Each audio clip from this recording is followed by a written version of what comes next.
우리가 어떤 그 사건이나 시절을 지나고 나면 과거에 있었던 어떤 그런 일들이 별 대수롭지 않게 여겨지는 경향들이 많아요. 예전에 그 신방을 하다 보면 많은 분들에게서 종종 이런 얘기를 듣곤 했습니다. 내가 지금 이렇게 열심히 살아가고 있는데 이렇게 열심히 사는 것을 내가 학창 시절에 내가 이렇게 열심히 공부를 했다면 아마 내가 서울대학을 갔을 거야.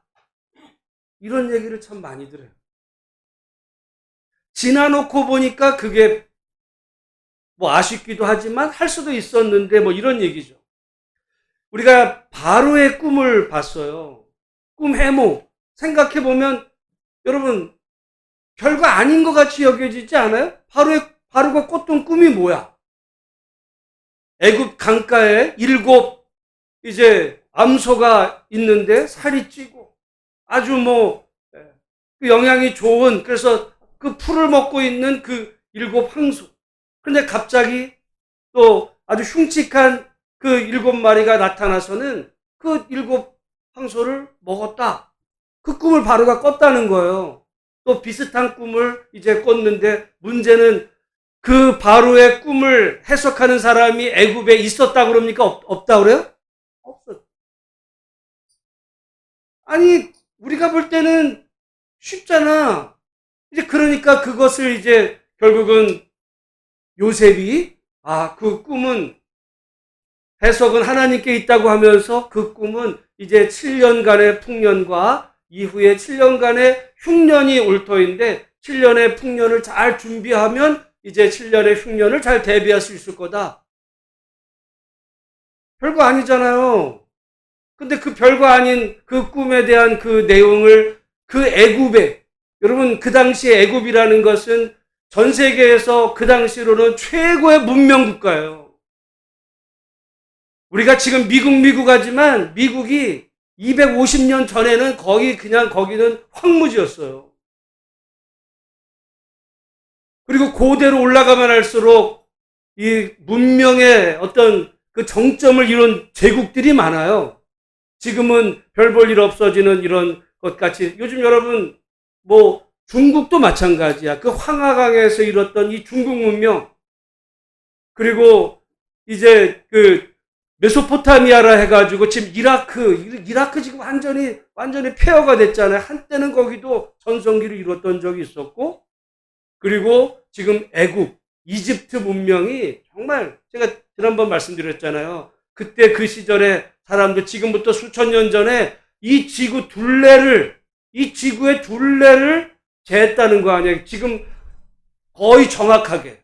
그만큼 학문과 이런 여러 가지 면에서 정말 그 뛰어난 그 시절에 어떻게 보면 별것도 아닌 것 같은 바로의 꿈을 해석하는 자가 아무도 없었다. 나 같아도 대충 맞힐 것 같은데, 이런 생각들 다 하시잖아요. 쉽게 여겨집니다. 근데 모든 게 당사자가 되면 어려운 거예요. 지나놓고 보면 쉽지만 본인의 경우에 어떤 사건을 맞닥뜨리면 어려워요. 요즘 일본이 아주 난리가 났어요. 어떤 한 그 만화가가 만화를 이제 작품을 냈는데, 내가 본 미래. 이 사람이 2021년도에 이제 그 작품을 그렸는데, 왜냐면 자기가 꿈을 꿨다. 근데 꿈을 꿨는데 2025년 7월 달에 일본에 대재난이 일어난다.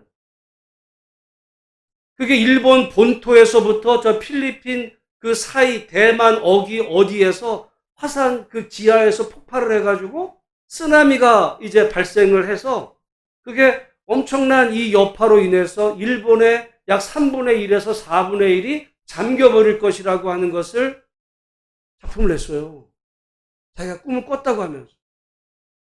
아니, 뭐 꿈을 꿨다는 거 뭐 대수롭지 않게 여길 수 있지만, 사람들이 왜 그 사람의 작품에 이 염려하냐면, 지금부터 약 25년 전에 1999년에 이 사람이 똑같은 책을 냈어요. 내가 본 미래.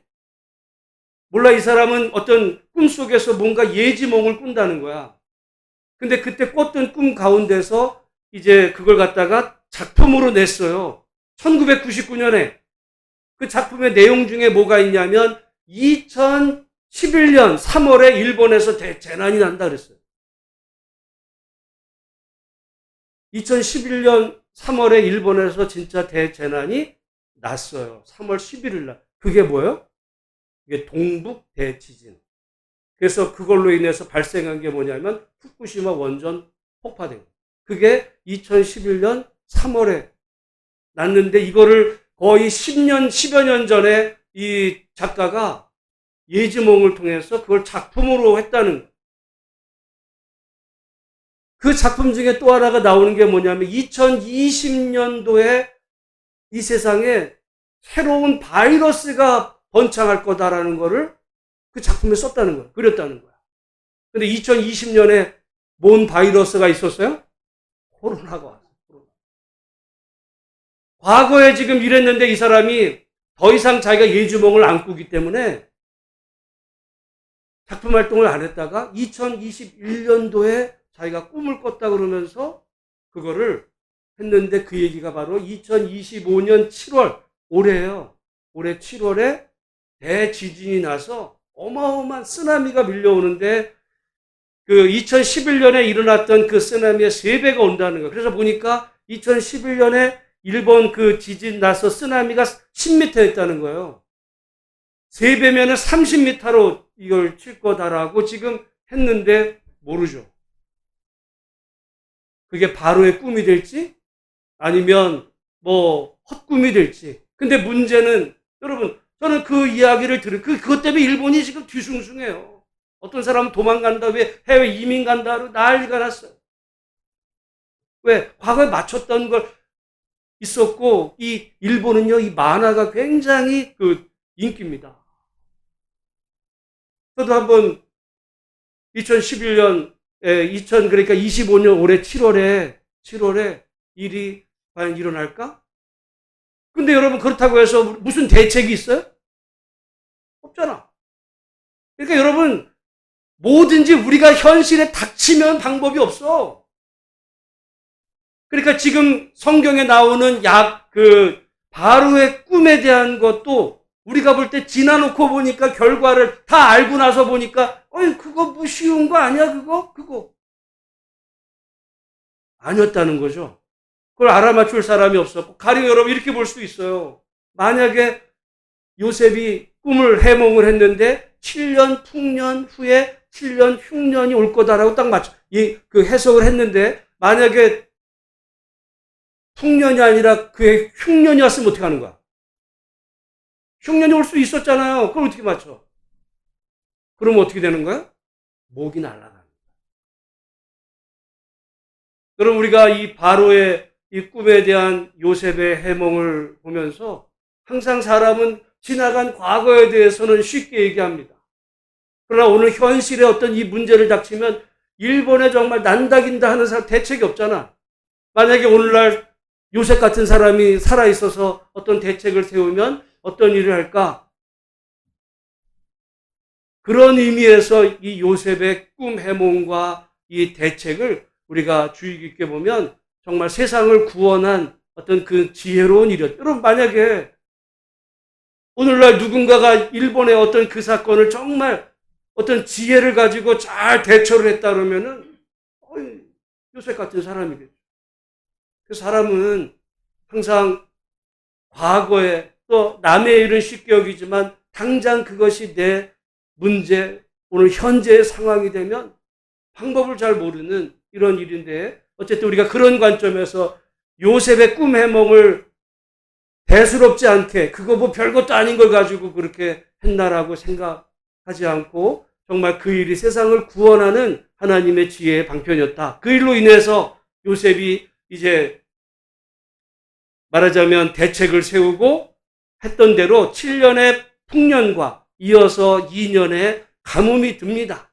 가뭄이 들자 그 가뭄의 여파가 이제 가나안 땅에도 미쳤고, 그래서 그 야곱의 가정에도 이제 식량 문제가 생겨서 형들이 식량을 구하기 위해서 애굽에 와서 바로를 만나게 되고 하는 그 과정에서 결국 요셉과 맺혀졌던 어떤 그 원한 관계가 해결이 다 이제 풀리고 결국은 바로가 요셉에게 고향에 있는 그 부모, 아버지와 형제 모두를 다 애굽 땅으로 모셔와서 내가 애굽에 땅을 줄 테니까 거기서 이제 살라.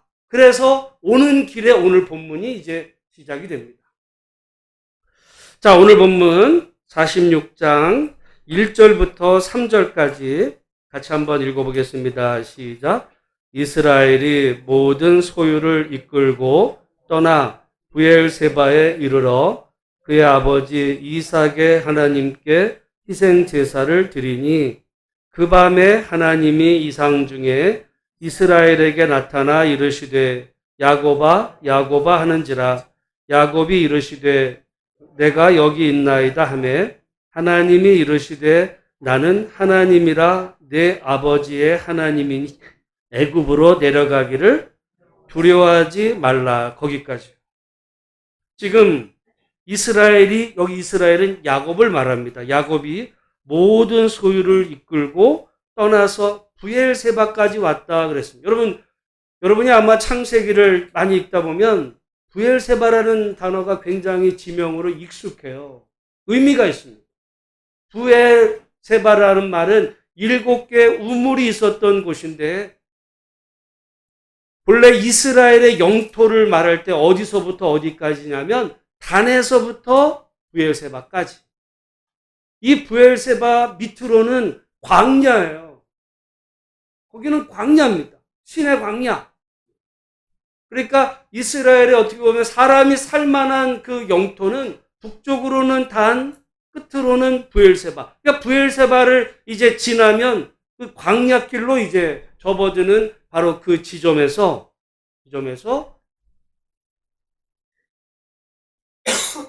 야곱이 희생 제사를 드릴 때 그 밤에 하나님이 나타나셔서 말씀하시는데 뭐라고 말씀하시냐면 나는 하나님이라 내 아버지의 하나님이니 애굽으로 내려가기를 뭐 하지 말래요? 두려워하지 말라. 여러분 왜 두려워하지 말라고 했을까요? 두려워했기 때문에. 여러분 성경은 그렇게 봐요. 두려워했기 때문에 두려워하지 말라고 그러지. 여러분 생각을 해보면 지금 우리가 일반적으로 생각하면 야곱이 두려울까요? 어떤 정말 기분에 들떴을까요? 인간적으로 보면 기분에 들떴어요. 왜? 죽은 줄로 알았던 내 아들이 살아있는 것만도 아니라 애굽의 총리가 됐대. 그 아들이 출세했대. 그 아들 만나러 가는 거 아니에요? 얼마나 기분이 좋아. 무슨 두려워해. 근데 두려워하고 있었어요. 왜? 여기서부터는 이제 묵상으로 나오는 거예요. 왜냐하면 애굽은 이스라엘의 가족에게는 언제나 고통의 장소였어요. 우리가 창세기 12장에 보면 하나님께서 내가 내게 지시할 땅으로 가라 했을 때 아브라함이 순종해서 약속의 땅 가나안으로 옵니다. 근데 그 땅에 흉년이 들자 아브라함이 어디로 가요? 애굽으로. 내려갔다가 무슨 일을 당해요? 죽을 뻔했어요. 사라 산실은 뺏긴 거야. 하나님이 중간에 막아서 그렇지 완전히 죽다 살아난 데가 어디라고요? 그 애굽이야. 그 아들 이삭 때 또 흉년이 들어요. 흉년이 들자 이삭이 어디로 내려가려고 그래? 애굽으로 또 내려가려고. 여러분 그 지중해 연안에서 우리는 이해가 안 되지만 그 환경을 이해하면 거기는 곡창지대. 그러니까 곡창지대에서 이 대문명을 이룬 거거든요. 우리는 어떤 홍수가 나면 농사를 망쳐요. 왜냐하면 홍수가 우리는 이제 한창 곡식이 익을 7월, 8월에 이럴 때 홍수가 나면 망하지만 거기는요, 홍수가 이 비농사기에 홍수가 나서 온 땅에 이제 물을 이렇게 대고 또 거기에 비료 같은 천연 비료 위에서부터 내려온 좋은 걸로 그냥 그 다음부터는 햇빛이 쨍쨍 뜨니까 거기야말로 정말 그 문명을 이룰 수밖에 없는 그런 천혜의 조건이에요. 근데 많은 사람들은 애굽보다 가나안 땅이 좋다 그랬는데 천만의 말씀이에요. 가나안 땅은 오직 하나님만 바라보면서 연초부터 연말까지 하나님이 비를 안 주시면 살 수가 없는 땅, 거기가 가나안이야. 애굽은 얼마든지 자연의 조건 속에 풍요롭게 살 수 있는 좋은 땅이 애굽이에요. 그러니까 흉년이 가나안 땅에 흉년 들면 거기는 대책이 없어. 대책이 없어요. 그러니까 어디로 가려고 그래? 애굽. 근데 그 아버지 이삭도 애굽으로 내려가려고 그랬다가 창세기 26장에 보면 하나님이 내려가지 말라고 그래요. 내려가지 말라고 했는데 거기서 이제 그 땅에 머물라고 했다가 어떤 일이 벌어지냐면 그 이삭의 아내도 뺏길 뻔합니다. 아버지가 그 아버지 아브라함이 당했던 거를 아들 이삭도 또 당해요. 근데 지금 말하자면 아브라함의 손자였던 야곱은 애굽으로 내려가려고 그럴 때 이제 이 브엘세바를 지나면 애굽입니다. 아들을 만난다는 기쁨도 있지만 그 애굽은 자기 조상들에게 좋지 않은 땅이에요. 기억이 있는 땅. 그 땅에 접하게 됐을 때 그 야곱의 마음속에 들었던 것은 두려움이었죠. 거기 가서 내가 어떻게 살까? 여러분, 지금 우리가 나중에 이 야곱이 바로를 만나요. 파라오를 만났을 때 야곱이 자기 나이를 얘기합니다. 자기 나이가 몇 살이었다고 그래요? 130이었어. 지금 이때 130이에요. 우리가 여러분 젊었을 때 어디를 이주해 가서 이민을 가져가지 100살이 넘었는데 무슨 이민을 가. 그냥 그 자기 살던 땅에 살아야지. 여러 가지 조건으로 아들 만난다는 기쁨 있지만 애굽으로 내려가는 그 상황 속에서 야곱이 두려워하고 있을 때 하나님이 나타나십니다. 그리고는 두려워하지 말라 말씀하십니다. 여러분, 우리가 성경에 보면 하나님은 아브라함, 이삭, 야곱을 통해 볼 때 애굽으로 누군가에게는 내려가라고 그러시고 누군가에게는 내려가지 말라고 그러고 어떤 때는 내려가라 그러고 어떤 때는 내려가지 말라고 그래요.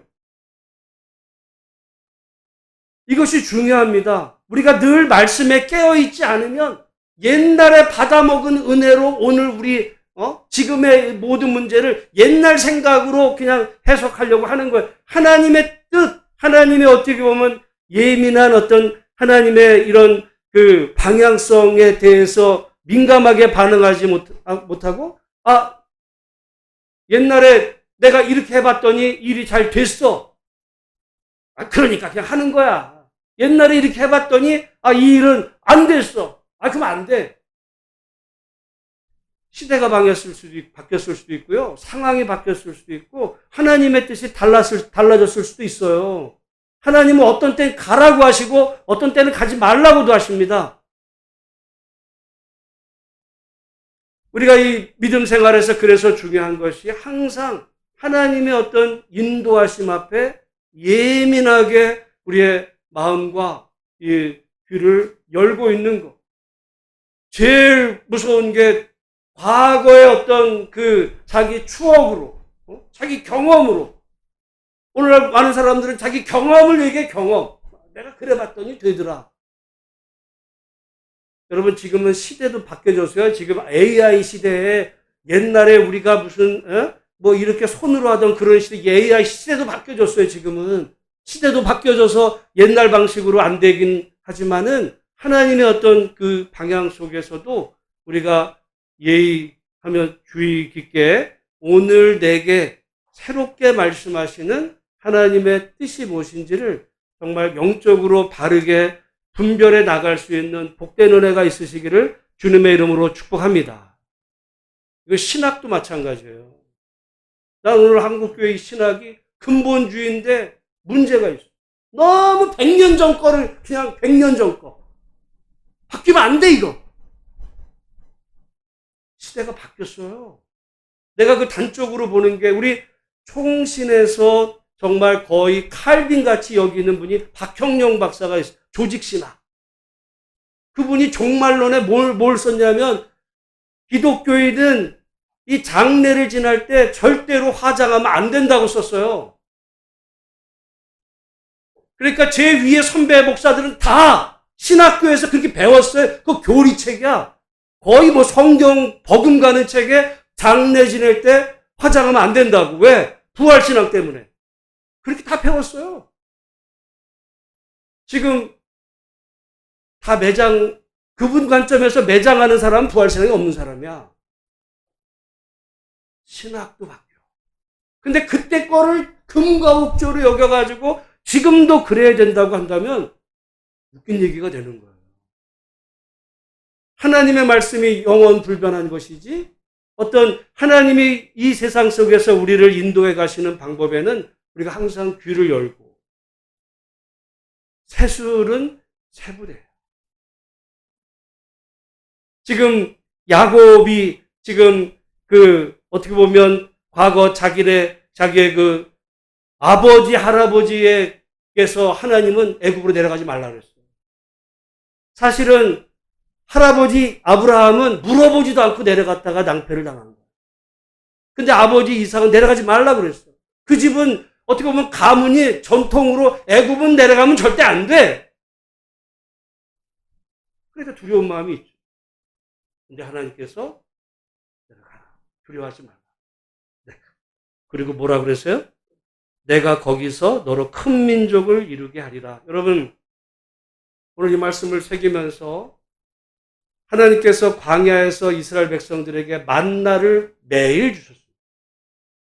하나님의 말씀은 매일이에요. 어제 말씀, 1년 전 말씀, 나 10년 전에 은혜 받았어. 그래서. 경험을 얘기하는 게 아니에요. 경험이. 중요한 건 오늘 현재 내가 하나님의 말씀에 예민하게 깨어 있는가 돌아보면서 정말 하나님의 음성에 귀 기울일 수 있는 복된 성도들이 되시기를 주님의 이름으로 축복합니다. 그러니까 하나님은 어떤 때는 가라고도 하시고 어떤 때는 가지 말라고도 하세요. 또 중요한 거는 여러분 아브라함과 이삭과 야곱은 하나님의 음성을 들어. 지금 야곱이 아마 이때 대략 계산하면 야곱이 몇 살이라고요? 130이 됐는데도 하나님의 음성을 들어. 근데 요셉은 성경에 보세요. 요셉이 하나님의 음성을 들었다는 구절이 단 한 구절이라도 있는지 없어. 요셉에게 나오는 거는 단 하나예요. 하나님이 요셉과 함께 하셨다.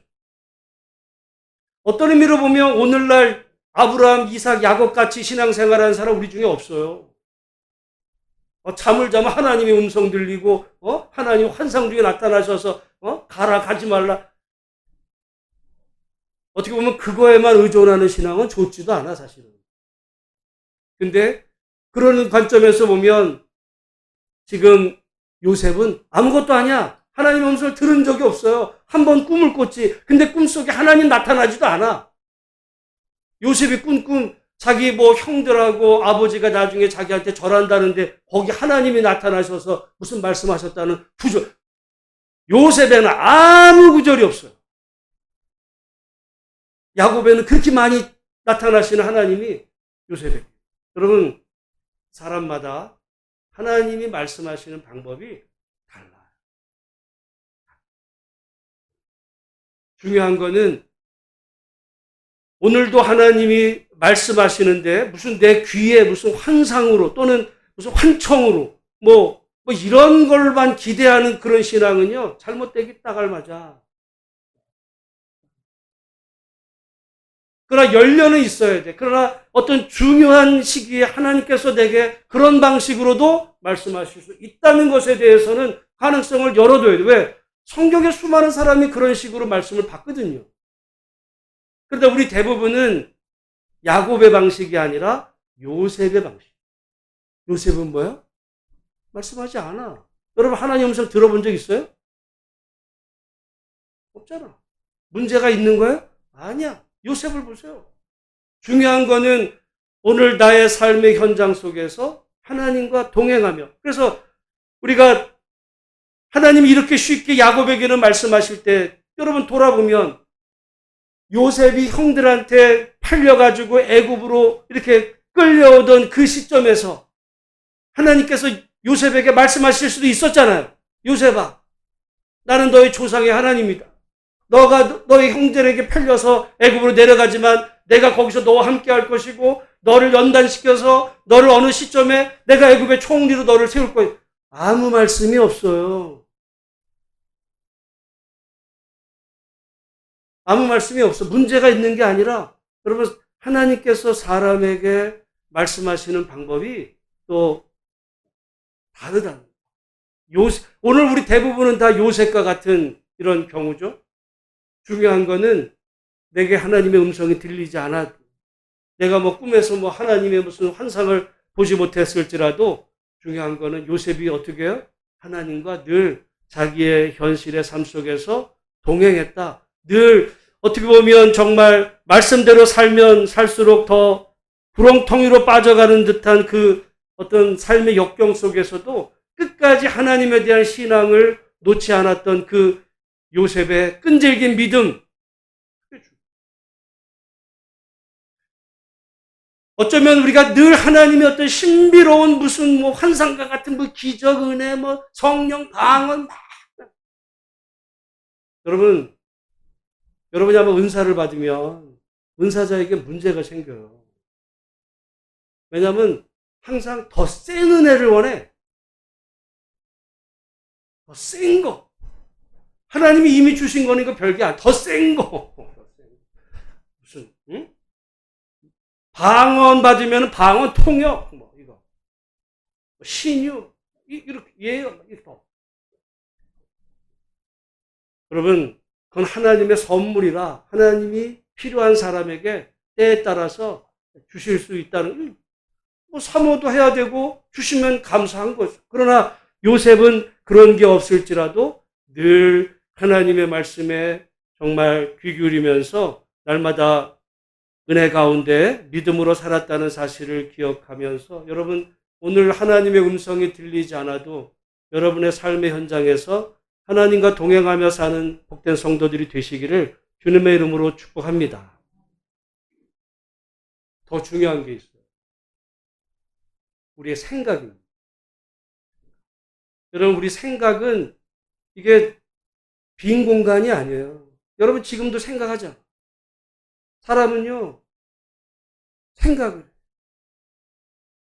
근데 중요한 건 어떤 생각을 하느냐. 하나님과 마귀가 싸우면 당연히 하나님이 이기죠.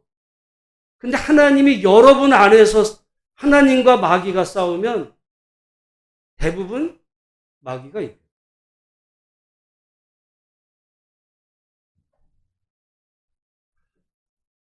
예수님과 제자들이 가이사랴 빌립보에 갔을 때 예수님이 제자들에게 물으시죠. 너희는 나를 누구라 하느냐?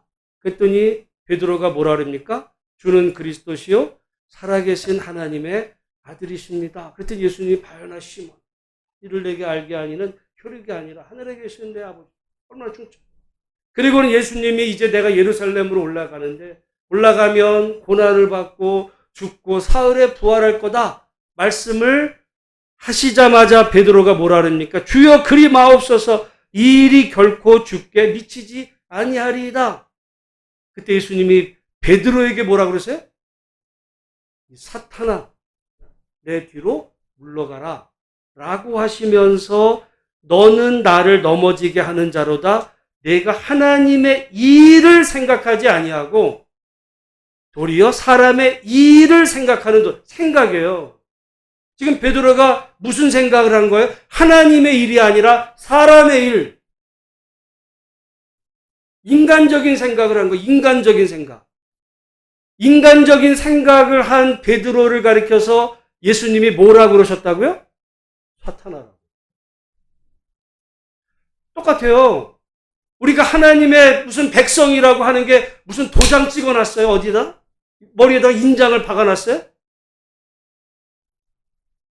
물론 우리가 영적으로 하나님의 생명책에 우리의 이름이 기록되어 있을 거라고 믿음으로 바라보지만, 여러분이 만약에 어떤 밖에서 누구를 만나면 여러분이 하나님의 사람인지 아닌지 누가 알아요? 몰라. 내가 그냥 교회 다닌다라고 얘기를 해야 그때 가서 교회 다녀? 몰랐어? 이러겠죠. 중요한 거는 우리의 생각, 우리의 마음과 우리의 생각 속에 끊임없이 생각들이 올라와요. 여러분 지금도 무슨 생각하잖아. 무슨 생각하고 있잖아. 우리의 마음과 생각에는 진공 상태가 아니에요. 어떤 걸로 채워줍니다. 그 생각이 하나님의 생각 또는 하나님이 기뻐하시는 생각일 수도 있고 마귀의 생각일 수 있어요. 근데 대부분은 그게 얼굴에 드러나기도 해. 보면 알아. 그래서 중요한 거는요, 영적 전쟁이 무슨 어떤 사람들은 내가 천사를 받고 내가 무슨 귀신을 받대. 마음속에 있어. 네 마음속에 마귀의 생각을 하는. 마귀의 생각이 여러분 다른 게 아니에요. 마귀라는 거, 마귀는 뭐냐면 대적하는 거. 마귀는 분열하는 거. 사람의 생각, 이기적인 거. 결국 마귀적인 게 별게 아니에요. 자기 이기적인 욕망. 남이 어디 되든 말든 나만 잘 사면 돼. 예. 자기 욕망을 위해서라면 뭐든지 되는 그 마음. 그건 마귀의 마음이에요. 대적하는, 분열을 시키는. 저는 그래서 어떤 의미로 보면 우리 오늘 한국 사회를 보면 분열의 영이에요. 마귀의 역사. 교회가 많아도 이 마귀야.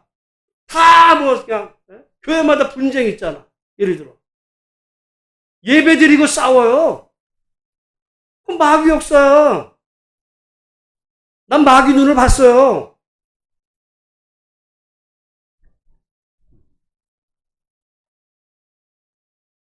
여러분 오늘 이 마음속에 하나님은 끊임없이 오늘 우리에게도 말씀하시는데, 그래서 날마다 하나님의 말씀으로 깨어서 어제 말씀 옛날에 받았던 은혜 얘기할 거 없어요. 오늘 지금 현재 내 삶 속에서 내가 지금 어떤 생각을 갖고 살고 있는지, 이것이 정말 하나님이 기뻐하시는 생각인지 마귀의 생각인지.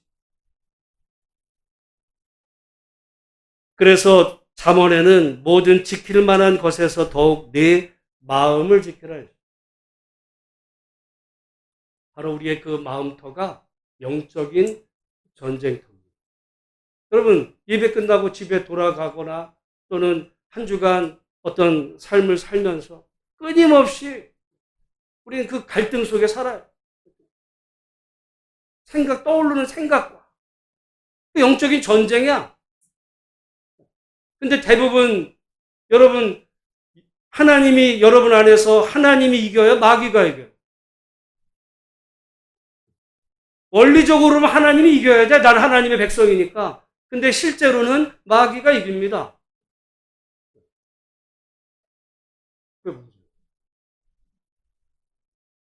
요셉이 그러지 않았다. 요셉이 자기 어떻게 보면 절망적인 그러면 요셉같이 비갈해도 마땅할 수 있는, 요셉만큼 비갈해도 괜찮은 사람이 없어요. 그렇죠. 그러나 그 속에서 정말 자기 마음을 지키며 하나님을 바라보고 늘 하나님과 동행하는. 우리가 결과적으로 요셉이 그 감옥에서 이제 나와가지고 총리가 됐으니까 그렇지만 그냥 죽었을 수 있어요. 그러면 요셉이 후회했을까? 아니야.